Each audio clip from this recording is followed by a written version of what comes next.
Now that we're done with our first phase of the construction, we're going to talk with sustainable construction expert Sam Rashkin.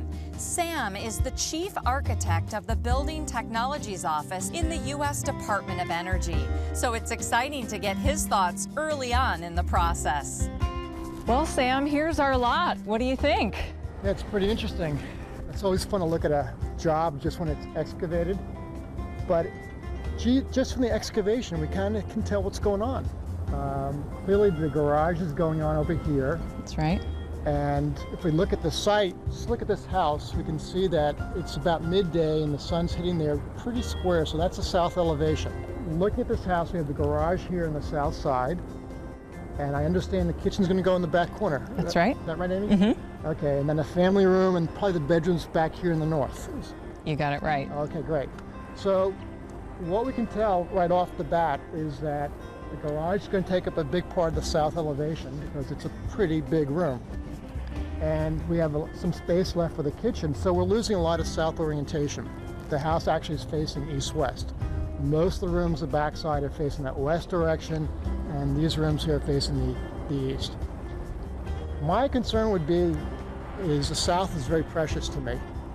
What I've observed and looked at from analysis is that if we face houses properly south, so most rooms face south, you can save 15 to 25% of the heating and cooling load. So it's kind of like we're throwing away almost 15 to 25% of our bill just because we're facing a certain direction. Oh, wow, okay. Is there anything else about the design that we should be looking out for? We have a big expanse of rooms, the biggest elevation facing right due west. And you know, Chicago's not the hottest climate, but you still get a pretty hot summer. And you're gonna have a very low sun coming in all summer long when it's pretty hot.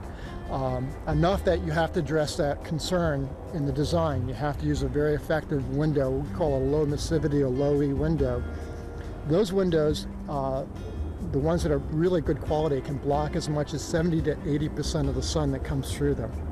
And since the sun's causing about 60% of the cooling load in the summer that comes through the windows, that's a big deal, blocking 70-80% of the sun. So that's a big design concern, to have the windows on the south with a good low E material, and to recognize from a design perspective for the heating and cooling system to have enough cooling load going to those rooms. Well, thank you so much. This has just been invaluable. Yeah, I think we're off to a great start. I think we can see what's happening here with the design, how we're going, and I think what we can do is just see how the team can address some of these challenges, come back and see how the house progresses. This hole means we are definitely on our way.